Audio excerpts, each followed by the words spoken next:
Just Mining, le partenaire des professionnels et particuliers pour réussir vos investissements crypto présente Sud Radio Parlons Crypto, Thibaut Boutroux, Stéphane Moller. Bonjour à tous, bonjour Thibaut, bienvenue sur l'antenne de Sud Radio, vous écoutez Parlons Crypto. Aujourd'hui nous allons parler de géopolitique et plus précisément de souveraineté numérique.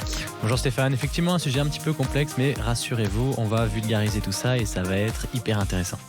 Et oui, chaque semaine, Thibaut Boutroux et moi-même sommes heureux de vous accueillir ici sur l'antenne de Sud Radio pour partager avec vous notre passion des cryptos.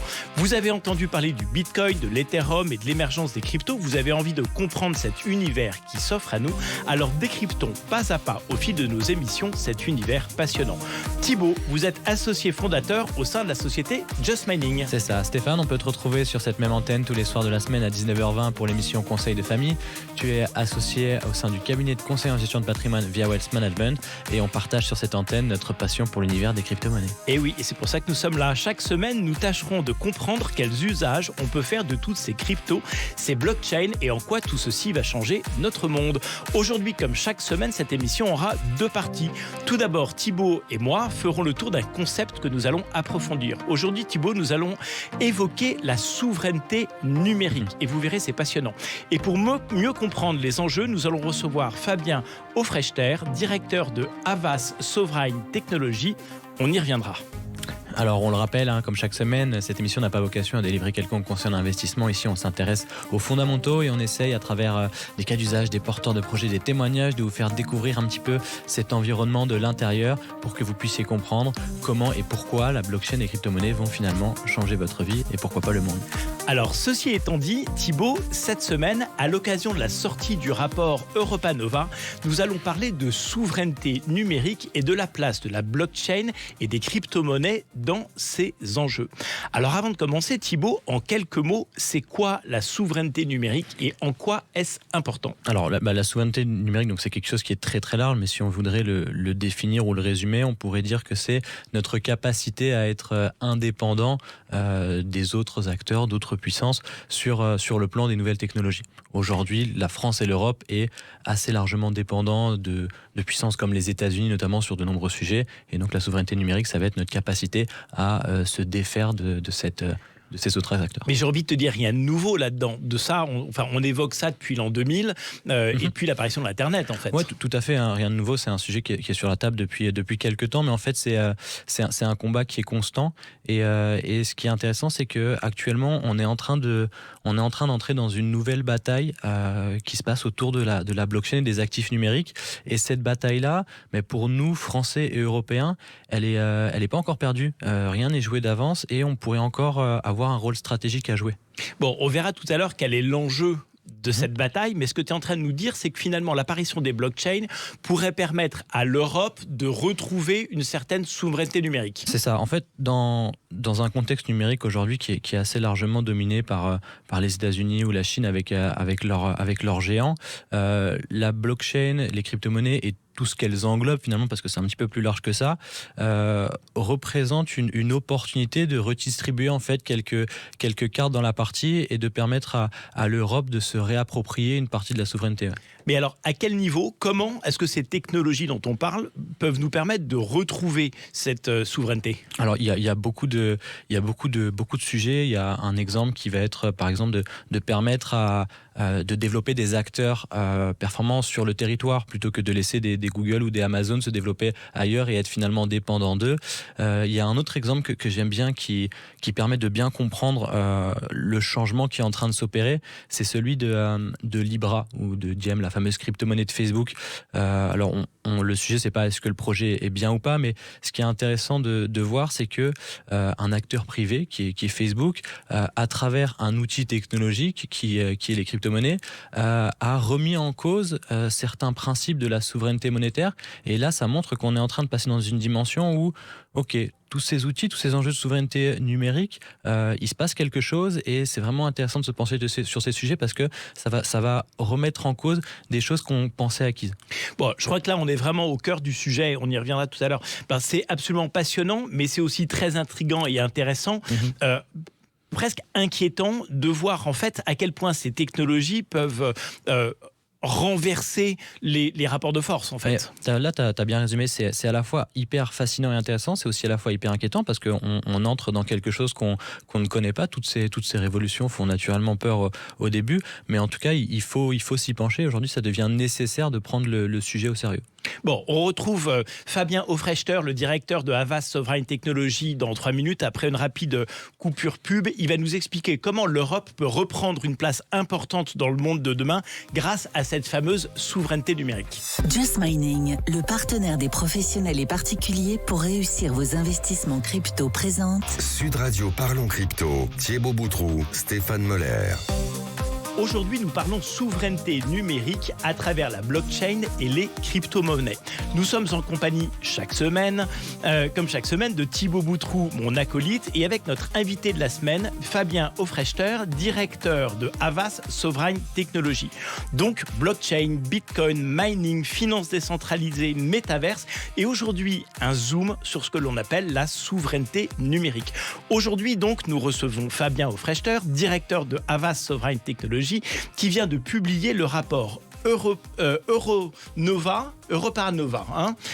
intitulé Pour une souveraineté numérique européenne. Pour nos auditeurs qui viennent de nous rejoindre, Fabien, est-ce que tu peux nous expliquer qu'est-ce que c'est que la souveraineté numérique et tout ce que ça recoupe? Est-ce que si je te dis RGPD, CNIL, euro numérique, propriété de données personnelles, est-ce que ça recoupe quelque part un peu tout ça? Tout ce qu'il y a dans le numérique, oui, recoupe la question de la souveraineté. La souveraineté, c'est à la fois le besoin d'indépendance de tous les États et le besoin, ou plus exactement la nécessité, vraiment de concilier cette indépendance avec la notion d'attractivité. Se protéger tout en étant attractif, c'est toujours le problème. C'est pour ça qu'il faut avoir les bons outils. Sur les data, le RGPD est un outil qui permet de protéger son indépendance, protéger sa souveraineté, tout en restant évidemment suffisamment attractif vis-à-vis des acteurs qui, étrangers ou français d'ailleurs, peuvent quand même bénéficier de ce cadre et parce qu'ils protègent les citoyens, les utilisateurs, rester très important, de manière très actée, très ancrée, sur le territoire. Très bien. Alors, on va revenir sur tous ces sujets-là avec plein de détails et d'exemples, évidemment. Mais avant de rentrer dans le vif du sujet, est-ce que tu peux nous dire en 2 mots quel est le rôle de Havas Sovereign Technology et pourquoi est-ce que vous avez réalisé ce rapport? Tout simplement, Havas Group est connu pour être une agence de communication et de publicité. Mais au sein du groupe, nous avons la capacité de faire de l'incubation de projets, du développement technologique. Nous avons plus de 800 développeurs à la maison, ce qu'on ne sait pas forcément. Et puis au-delà, nous avons la capacité de faire du conseil stratégique, de l'accompagnement sur les logiques d'investissement, sans investir nous-mêmes, et puis bien entendu quand même de la communication et du marketing. Et nous mettons tout ce savoir-faire de bout en bout à disposition de nos clients, que ce soit des grandes entreprises, des grands comptes, que ce soit même des gouvernements, des acteurs de manière très différente, start-up, PME, etc., pour les accompagner en particulier sur les technologies de pointe. Donc évidemment, blockchain, crypto, NFT, parce qu'on adore ça, mais aussi le reste, quantique, IoT, IA, etc. Merveilleux incubateurs, en fait. Notamment, voilà. Ouais. Et l'idée, c'est vraiment de pouvoir accompagner sur ces sujets qui sont émergents. Bien sûr, c'est pas nouveau, les questions de souveraineté numérique, mais en ce moment, la question refait surface parce qu'il y a un besoin de rester compétitif, en particulier en Europe, mais aussi en France. Et dans le cadre de la présidence française de l'Union européenne, et puis bien entendu de la campagne électorale, ces sujets refont surface et il faut se préparer parce que le digital va plus vite que jamais, encore pire dans l'écosystème blockchain, et il nous faut donc préempter la situation et se préparer pour se protéger, évidemment. Alors, nous ici, donc on essaie de faire quand même le focus sur la blockchain et les cryptos. Et il y a un élément qui est au cœur de tout ça, c'est le fameux euro numérique ou euro digital dont on entend beaucoup parler. Dans ce rapport, vous lui consacrez toute une partie que tu qualifies d'ailleurs l'enjeu du siècle. Ça serait intéressant de revenir sur ce sujet-là parce qu'il est, il est assez controversé. On entend beaucoup de choses. Pourquoi tu le qualifies d'enjeu du siècle? Parce que c'est un terme qui est quand même assez fort. Bien sûr, mais aujourd'hui, la question de la crypto-monnaie... Excusez-moi, est-ce qu'on peut d'abord redéfinir ce que c'est que l'euro numérique avant d'expliquer son importance? Est-ce que tu passerais par cette étape-là? Bien sûr. Un euro numérique, c'est tout simple, c'est la capacité de passer de la monnaie physique à la monnaie digitale. Mais bon, c'est rien de nouveau en fait, puisqu'aujourd'hui on paye déjà en carte bleue, on paye déjà par virement. La seule chose, c'est qu'aujourd'hui, lorsque vous faites des transactions, vous le faites sans avoir de la visibilité sur ces transactions. Vous avez les transactions qui sont inscrites seulement sur les registres bancaires. Il faut faire confiance aux différents intermédiaires. La banque de retail, votre banque, la banque centrale, la banque qui est en l'occurrence en Allemagne à Francfort.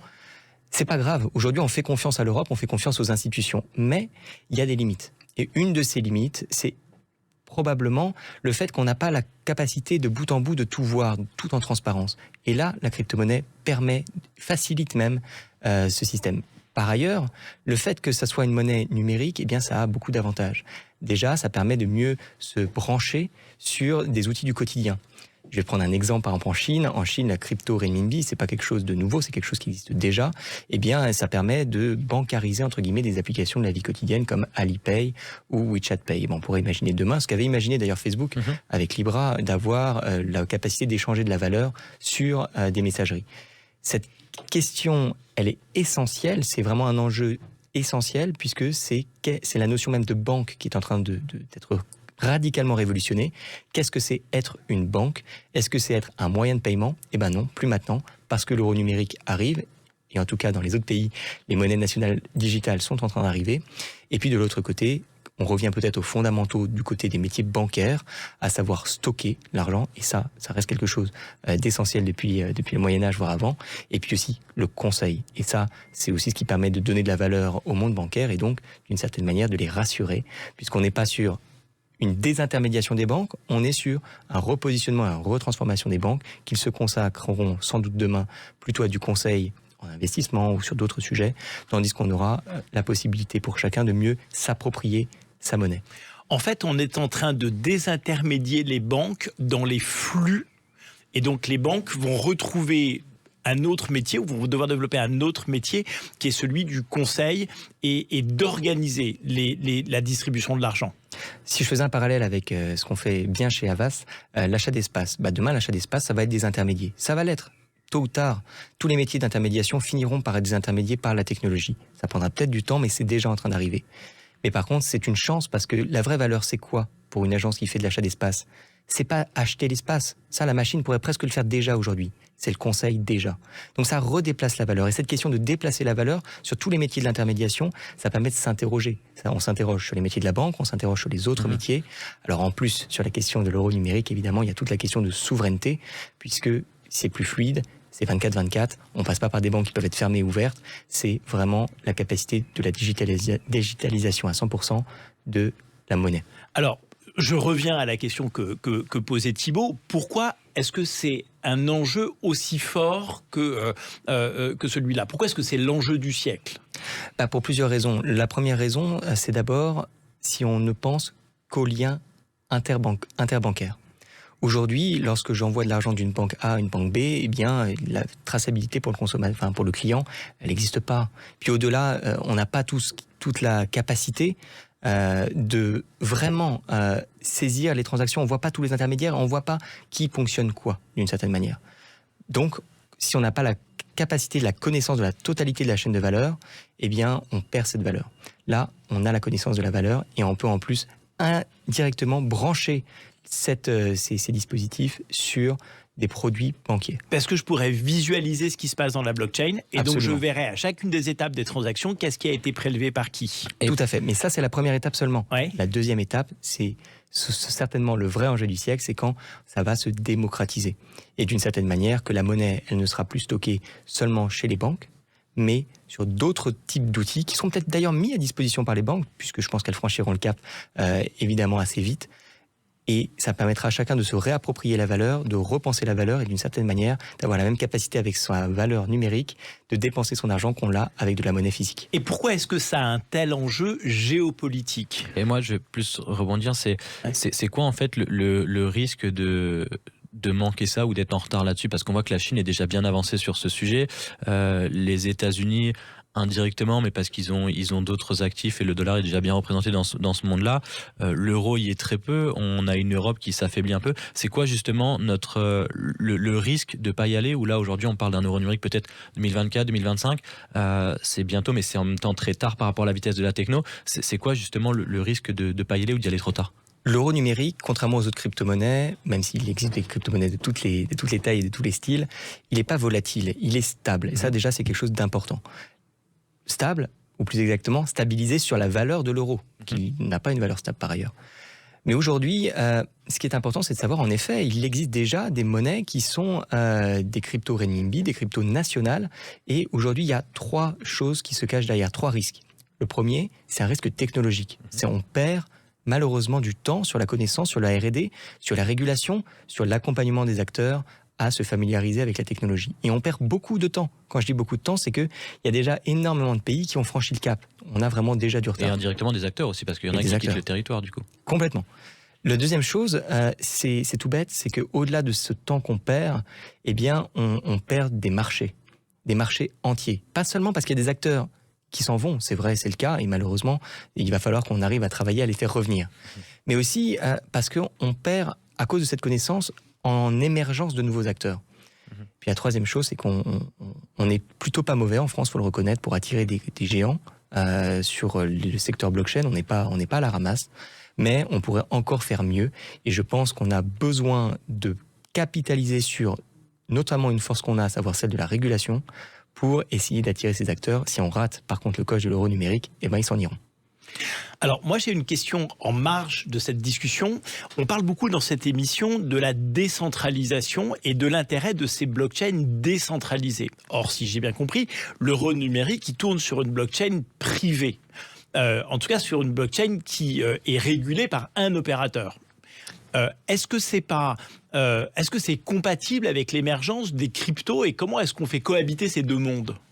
Aujourd'hui, il existe des crypto-monnaies de tous les styles pour tous les besoins, j'ai envie de dire. L'euro numérique, sa forme, elle n'est pas figée. Donc aujourd'hui, il y a plusieurs projets qui essayent de structurer cet euro numérique, qui travaillent d'ailleurs en même temps, ensemble, mais de manière séparée. Et la conséquence, c'est quoi ? C'est que l'euro numérique, on ne sait pas aujourd'hui s'il sera vraiment public, vraiment privé. Bon, fort à parier qu'il sera dans un premier temps complètement sur des blockchains fermées, autrement dit sur des infrastructures en effet centralisées. Pourquoi ? Parce que c'est plus rassurant pour tout le monde pour faire des tests au moins dans une étape 1. Après, dans des étapes 2, rien n'indique qu'il ne sera jamais public. Et en l'occurrence, il est probablement souhaitable qu'il le soit à terme, puisque sinon, eh bien, il ne sera pas compétitif face à d'autres crypto-monnaies et donc il n'aura aucun sens. Alors, en fait, on a rapidement parlé de Facebook, ou plutôt de Meta tout à l'heure dans la première partie de l'émission. Comment est-ce que concrètement, et là c'est à l'homme Damas que je parle, on fait pour élaborer une stratégie pour que cette monnaie numérique que l'on développe en France, en Europe, soit compétitive par rapport au yuan ou au dollar ? Alors d'abord, quel est l'enjeu à l'échelle internationale ? Et ensuite, comment est-ce qu'on fait pour gagner cette compétitivité, cette compétition ? Eh bien déjà, on essaye de ne pas se prendre les mauvais combats. En Europe, on est très fort pour aller sur les mauvais combats. Et en l'occurrence, le combat de l'euro numérique, c'est un mirage. C'est le mauvais combat. Et l'exemple de Libra avec Meta l'illustre et l'incarne parfaitement. L'euro numérique, on s'en fiche. C'est pas l'euro numérique, c'est pas le projet d'euro numérique qui compte. Le vrai projet qui compte, c'est ce qui permet d'accueillir cet euro numérique, de le gérer. Autrement dit, les porte-monnaies numériques. Et c'est ça la clé. Et d'ailleurs, on le voit bien avec Libra outre-Atlantique. Il y avait combien de personnes qui étaient recrutées sur Libra ? Personne. C'était domicilié à Genève, il n'y avait rien. D'ailleurs, le projet est abandonné. Par contre, bizarrement, les milliers de personnes qui ont été recrutées par Facebook sur ce projet, c'était pas pour Libra, c'était pour Calibra, qui est devenu Novi, le wallet. Autrement dit, cette capacité d'avoir la banque et non pas la monnaie. Et la vraie souveraineté, elle est sans doute dans le côté banque et pas côté monnaie. Alors, en fait, ce que tu es en train de nous expliquer, c'est que ce qui est important dans ce projet, c'est pas la devise dans laquelle on traite les opérations, et finalement on se fiche que demain on traite, et c'est très significatif ce que tu nous dis là, hein. Tu es en train de nous dire finalement on s'en fiche de traiter en dollars, même en Europe, on s'en fiche de traiter en yuan ou en bitcoin ou en... Ce qui compte, c'est d'avoir des réceptacles pour stocker cet argent, pour pouvoir monter, développer des projets et développer l'économie. En partie, c'est-à-dire que bien sûr que la monnaie, avoir une monnaie, oui, sa souveraineté numérique, c'est quand même important. Absolument. Évidemment que c'est important d'avoir une monnaie nationale, parce que sans monnaie, pas de souveraineté. Mais c'est pas suffisant. Et d'une certaine manière, c'est probablement la partie la plus facile. Faire une monnaie numérique, n'importe qui peut la faire en un quart d'heure. Moi, je vous la fais pour n'importe quel client. C'est pas dur, ça coûte quasiment rien. C'est pas ça le problème. Le problème, c'est qu'après, il faut une communauté pour l'utiliser. Et pour avoir une communauté pour l'utiliser, il faut ces porte-monnaies numériques. Et ces porte-monnaies numériques, aujourd'hui, ils n'existent pas. Et pire, on n'a pas les cadres juridiques. Demain, lorsque vous aurez des porte-monnaies numériques, par exemple celui de Facebook, vous pourrez stocker des crypto-monnaies. vous pourrez stocker des tokens, y compris des NFT. Et les NFT, je rappelle, sont les clés qui permettent d'ouvrir les portes du métaverse. Meta, Facebook qui devient Meta. On voit bien le chemin.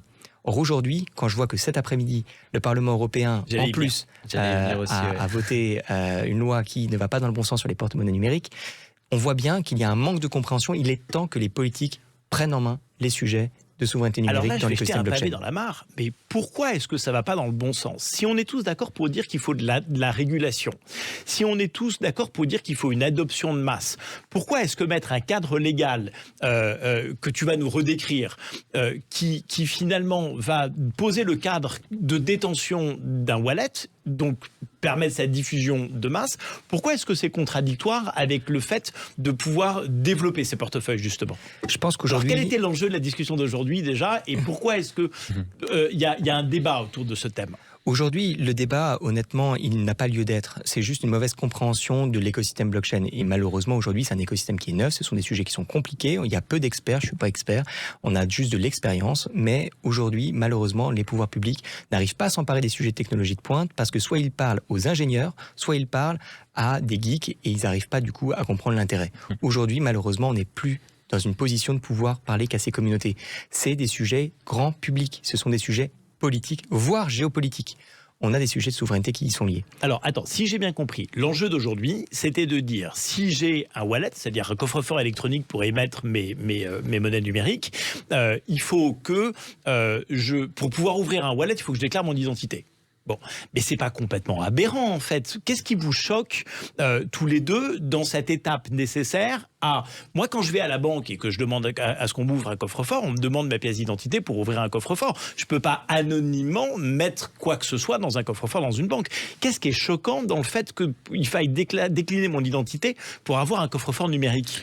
Moi, c'est pas tant sur cet aspect que c'est bloquant. D'ailleurs, la problématique du KYC, KYB, enfin toutes les problématiques d'identification, c'est jamais un vrai problème à l'entrée à partir du moment où tu as une expérience utilisateur qui est fluide dans ce processus. Ça, c'est pas un problème. Ce qui pose problème, c'est la dimension un petit peu plus de liberté et d'avoir un espèce d'espionnage sur tout ce que tu vas faire. Aujourd'hui, on va pas scruter toutes tes dépenses. Mais demain, il faut pas que ce soit non plus le cas parce que sinon tu remets en cause certains autres principes de liberté.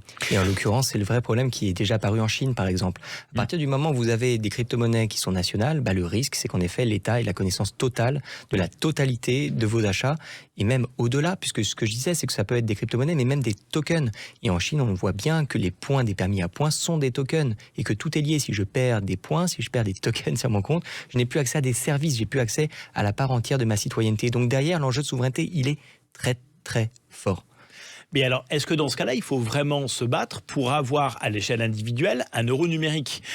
Parce que si on part du principe, j'essaie de comprendre la logique, mais si on part du principe que cet euro, il est construit sur une blockchain privée, si on part du principe que chacune des opérations que j'y réalise est traçable, moi, individu, est-ce que j'ai vraiment intérêt à détenir cet euro numérique et à payer avec ? L'euro numérique, il existe déjà. C'est sa forme, c'est sa structure qui compte. Aujourd'hui, l'euro numérique, il existe. Quand je fais un virement bancaire, c'est déjà numérique. J'ai déjà pas besoin d'avoir un billet euro. Mais la question, c'est quelle est sa structure, quelle est sa traçabilité, quelle est sa fiscalité, quel est le cadre qui doit l'entourer.